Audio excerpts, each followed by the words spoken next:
there comes a moment, and maybe that moment is now, when you realize that life is not punishing you. It's reflecting you, your standards, your habits, your boundaries, your self-worth. Everything you've allowed, everything you've accepted, everything you've ignored, it becomes your life. You become what you tolerate, not what you say you want, not what you dream about at night, but what you settle for, what you allow to continue, what you make excuses for, what you permit, silently, repeatedly, even when it eats away at you. This truth is not comfortable, but it is the root of transformation. Because until you accept that your standards shape your reality, you will stay stuck blaming circumstances instead of changing them. The greats knew this. Napoleon Hill didn't just talk about desire and faith and action. He showed us that tolerance of failure, of doubt, of weak thinking is what separates the average from the exceptional. Thomas Edison didn't invent the light bulb because he tolerated darkness. He refused to accept that the answer didn't exist. He raised the standard for what was possible, and in doing so, lit up the world. But look around today. Most people are prisoners of low standards dressed up as comfort. They tolerate mediocrity in their work, in their bodies, in their relationships. They tolerate distractions, excuses, poor health, small thinking, and then wonder why they feel lost, behind, or invisible. They say they want greatness but tolerate habits that produce the opposite. That inner contradiction, the silent war between what you desire and what you allow, that is what's keeping you stuck. If your standard is, I'll try, you'll get a life of almost. If your standard is, I'll do it when I feel like it, you'll build a life on emotional quicksand. But if your standard becomes, I follow through no matter what, everything changes. Because when your standards rise, your life is forced to rise with them. This is not about arrogance. It's about ownership, self-respect, refusing to be available for anything that doesn't align with who you're becoming. Raise your standards or stay stuck. That is the ultimatum. That is the dividing line between those who become legends and those who remain invisible. Because belief alone is not enough. Action alone is not enough. You can only rise as high as the standards you enforce. Not what you say you want, but what you require of yourself, even when no one is watching. You see, your mind is constantly scanning for what's acceptable. It looks at your actions and your environment and says, okay, I guess this is who we are now. If you tolerate lateness, the mind adapts. If you tolerate chaos, the mind normalizes it. If you tolerate fear running your decisions, your potential becomes a prisoner to anxiety. But when you raise the bar, when you say, this ends now, your mind snaps to attention. It starts rewriting the rules. It begins operating from a new baseline. And that shift, that internal recalibration, is the beginning of a new life. You are not stuck because the world is unfair. You are stuck because you've made peace with too many things that go against your potential. And until you draw the line, until you declare war on what you've tolerated, the cycle will continue. Think of Carnegie, who went from factory boy to steel tycoon. He didn't just dream bigger. He demanded more from his life. He refused to stay where he started, refused to let other people's expectations define his ceiling. That refusal is everything. The problem is, most people don't raise their standards because it requires loss. The loss of comfort, the loss of relationships that no longer fit, the loss of identity built on weakness and excuses. But here's the truth. You will suffer either way. You will suffer from staying stuck, or you will suffer through growth. One leads to regret. The other leads to transformation. So the question is not, can you raise your standards? The question is, will you? Will you get tired enough of being average? Will you get angry enough at your own potential being wasted? Will you stop tolerating things that do not serve your evolution? Because once you stop making space for the wrong things, the right things finally have room to enter. This is where mindset begins. Not with affirmations, not with vision boards, but with intolerance of anything less than your highest self. You must become allergic to excuses, intolerant of laziness, obsessed with excellence. You must look at your life and say, this version of me is not the final draft. You have to decide that mediocrity is not welcome here, that complaining is not language you speak, that your goals are not negotiable, and that your future is too valuable to be polluted by the habits and mindsets of the past. And from that point on, everything changes. Your mornings start earlier.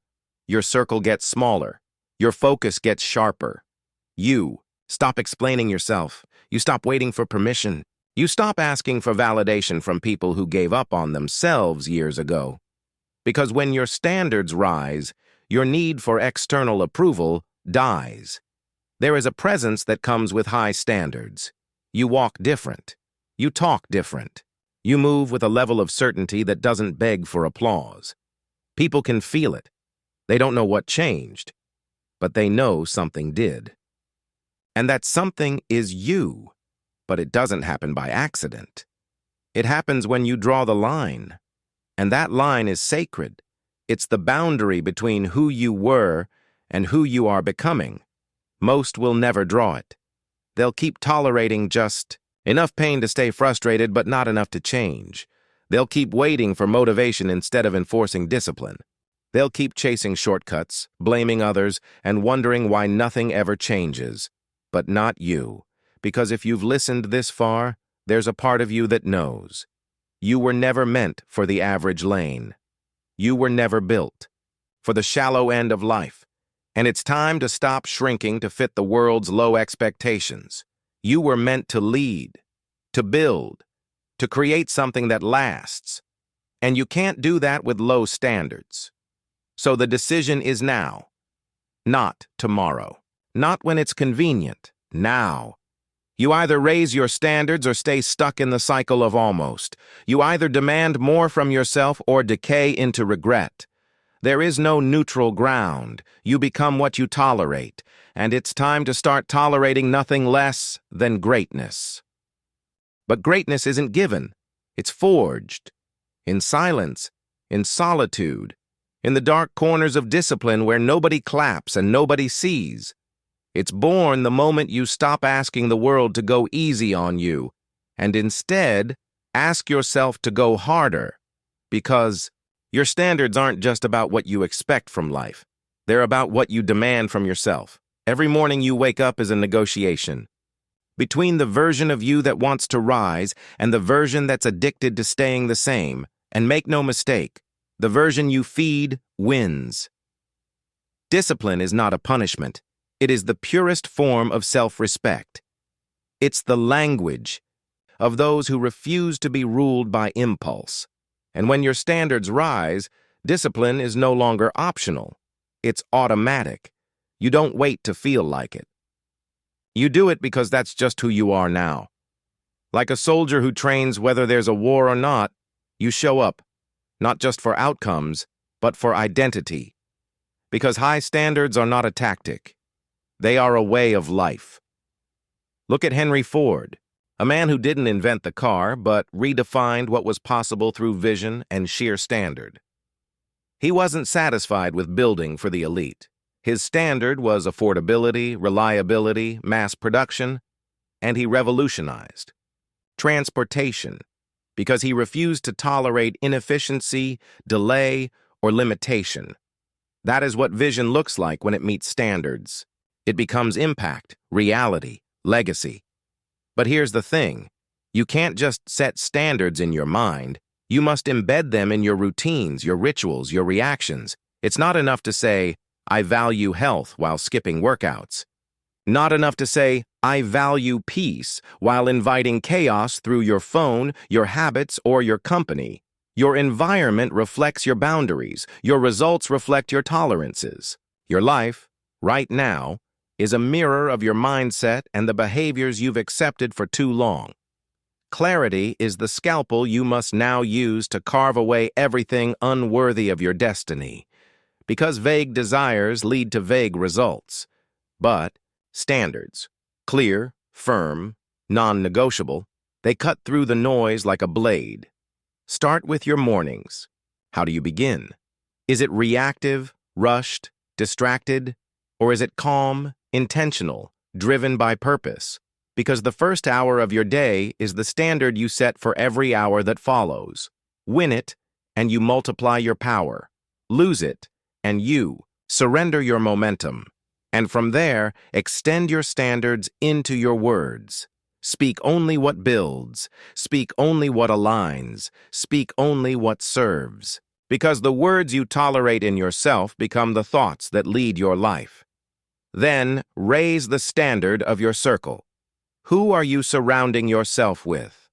Are they mirrors of your old self or windows into your future?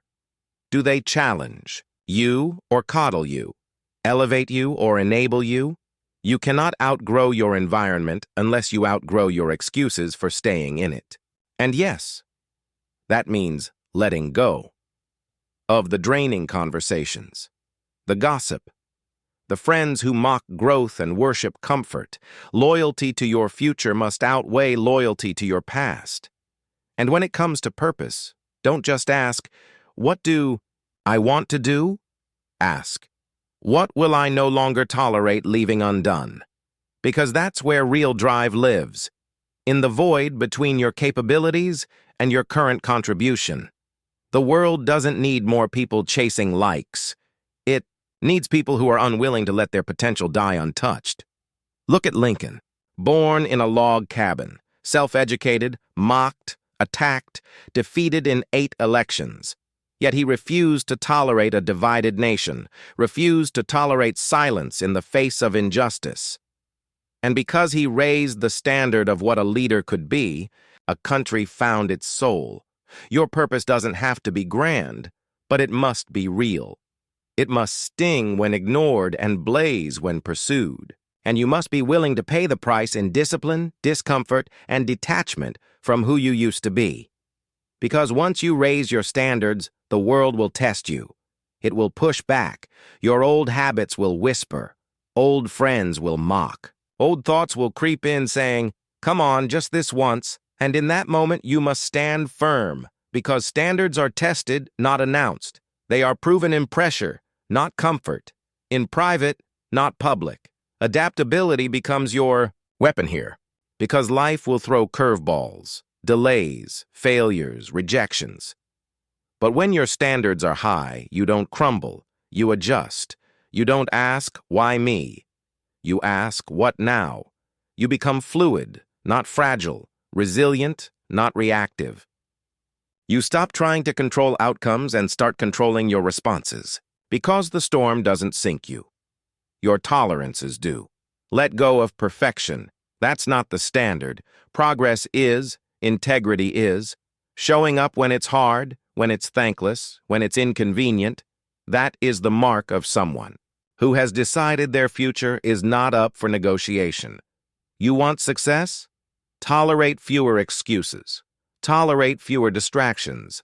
Tolerate no more waiting for the perfect time. There is no perfect time. There is only the moment you decide enough is enough. And when you raise your standards, gratitude takes on a new dimension. It's no longer passive. It becomes active. You're not just thankful for what you have. You're thankful through your actions.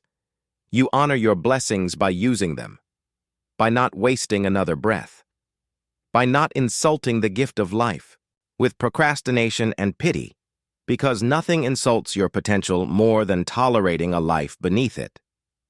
Gratitude without action is self-sabotage in disguise. Don't just say thank you. Show thank you in how you wake up, in how you move, in how you serve, in how you fight for every inch of the life you were meant to live. So now, as you hear these words, ask yourself, what are you still tolerating?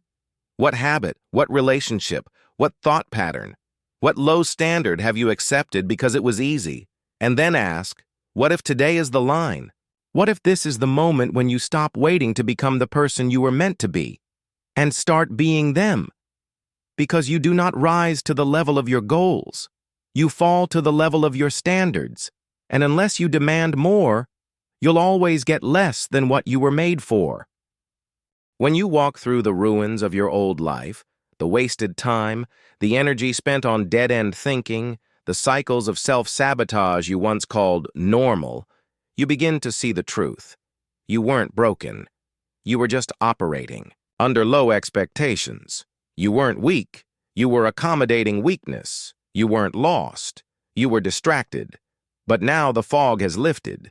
Now you see what low standards cost you, not just opportunities, but identity. And the pain of wasted potential is sharper than any failure you'll ever face. That pain is your teacher now. Let it teach you what mediocrity never could. Every great man or woman who shaped history stood at this same edge, the edge where comfort begged them to stay small, where average held out its hand like a friend, where fear whispered, "What if you fail?" But the ones who made it, they didn't listen. They raised their standards, and they burned the boats. Think of Alexander the Great, barely in his 20s, inheriting a fractured kingdom. But his standards were not those of a prince. They were of a conqueror. He demanded total excellence from his army, total discipline in his strategies, total belief in his destiny. And because of it, the known world bent to his vision, not because he waited, not because he was lucky, but because he refused to tolerate anything beneath greatness. You don't have to conquer continents, but you must conquer your inner world, because it's the wars inside your mind that shape your fate.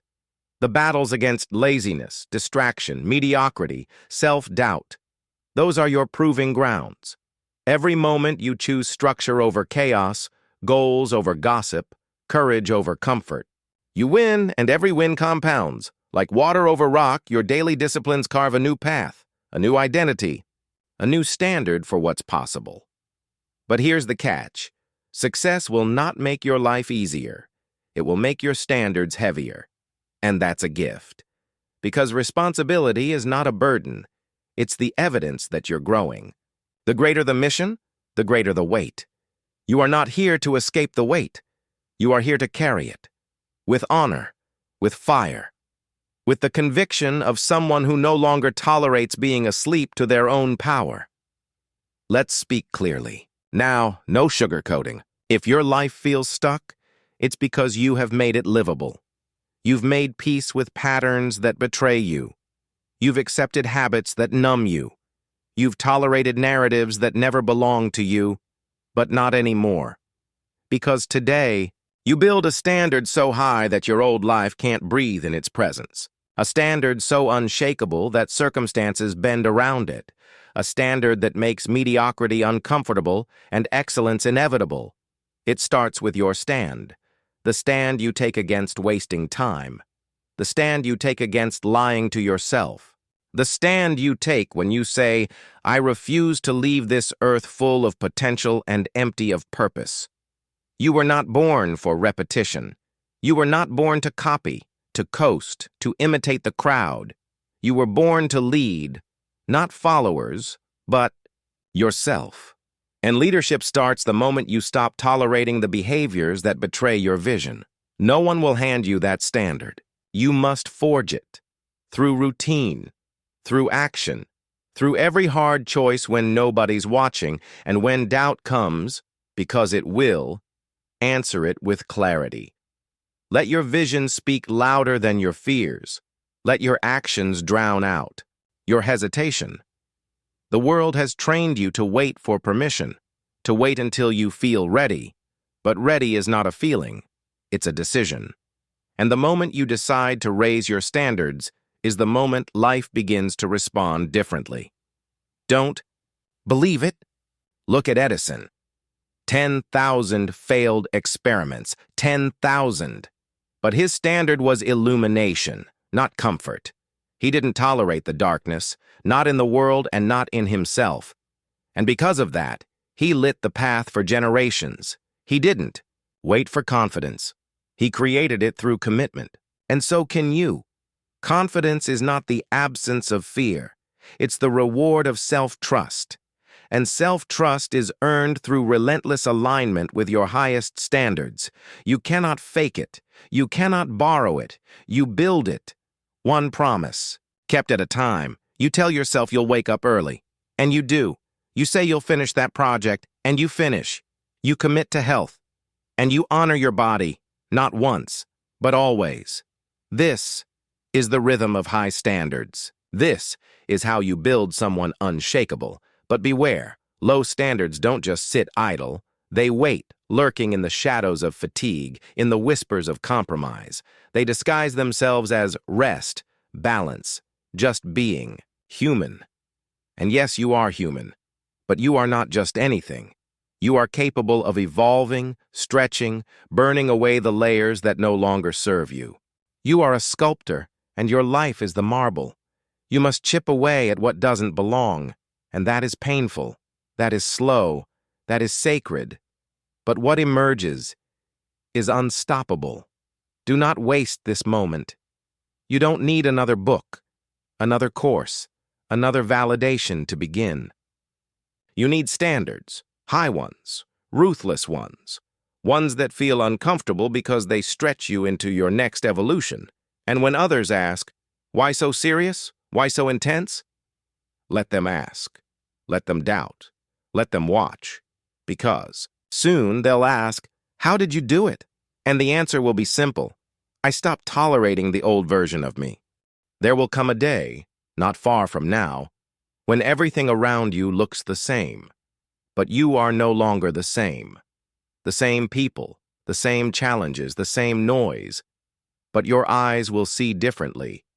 Your heart will beat differently. Because your standards will have changed. Where once you hesitated, now you move. Where once you blamed, now you build. Where once you waited for opportunity, now you create it. That's what happens when you stop tolerating the smallness you were never meant to settle for. You shift from reaction to creation, from hoping to knowing, from drifting to leading. This transformation isn't something you buy. It isn't something you fake. It's something you become. And becoming, true becoming, demands pain. Not suffering for the sake of it, but sacred pain. The discomfort of shedding your old self. The ache of breaking through resistance.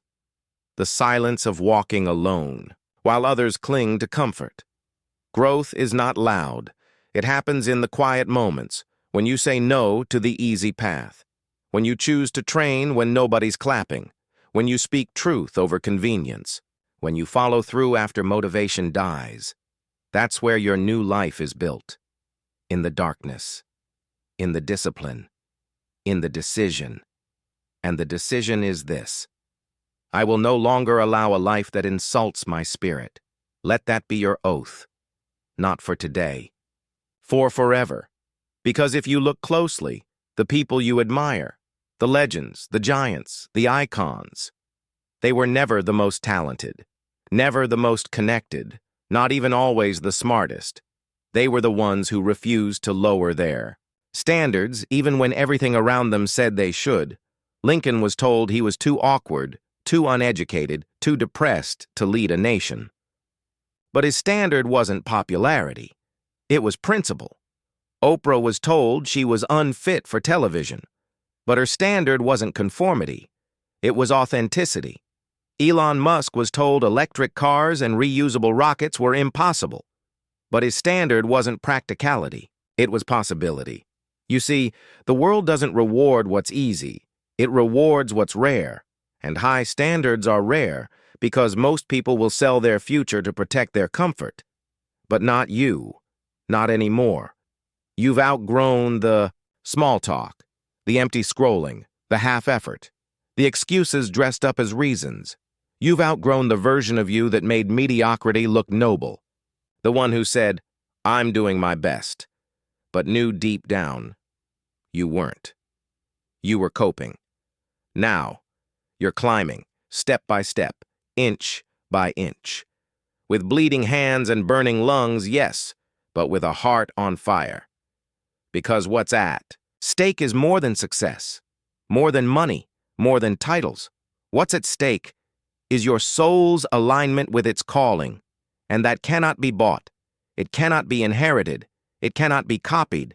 It must be earned through sweat, through sacrifice, through the violent rejection of every lesser path. You want peace? Earn it through discipline? You want freedom? Build it through structure? You want power? Command it through character. This is not about pretending to be perfect. It's about becoming principled. Because when your standards rise, your circle changes, your environment shifts. The people who once felt familiar begin to feel foreign. Not because they're bad, but because you're no longer available for the conversations. The complaints, the cycles that keep people stuck, and yes, that can feel lonely. But that loneliness, it's a sign. It means you're ascending. Every summit is lonely. Every great climb requires isolation. Because few will take the stairs when the elevator of mediocrity looks easier. But the elevator doesn't go to the top. And you were made for the top. Not just for achievement, for alignment. For the quiet joy of looking in the mirror and knowing I lived today. I showed up. I became the standard I once admired in others. That is the reward. Not applause, not attention, but self-respect. And from that place, from that core of conviction, you become dangerous to everything that kept you small. Dangerous to every excuse, every distraction, every generational limitation handed to you like a script you never signed up for. You tear it up. You write a new one, and the pen is your discipline. You want to change your life? Don't look at the world. Look at your standards. What do you tolerate? What do you allow? What do you excuse in the name of balance? Your boundaries are your brand. Your habits are your identity. Your standards are your signal to the world, and the world responds. It will rise to meet your expectations or fall to mirror your apathy. So choose. Every day, every moment. Choose the pain of growth over the comfort of regret. Choose the voice inside that says, I was made for more, and prove it with action. Because if you don't, if you keep tolerating the average, the almost, the it's good enough, that's what you become. Not by fate, not by accident, but by agreement. But if you rise, if you raise the standard and hold the line, then everything shifts. Your energy, your relationships, your income, your influence, your purpose, all of it begins to reorganize itself around the new version of you. The version that no longer asks for permission. The version that no longer negotiates with fear. The version that understands you don't get what you want. You get what you tolerate. So raise your standard or stay stuck. This is your call to rise, not someday.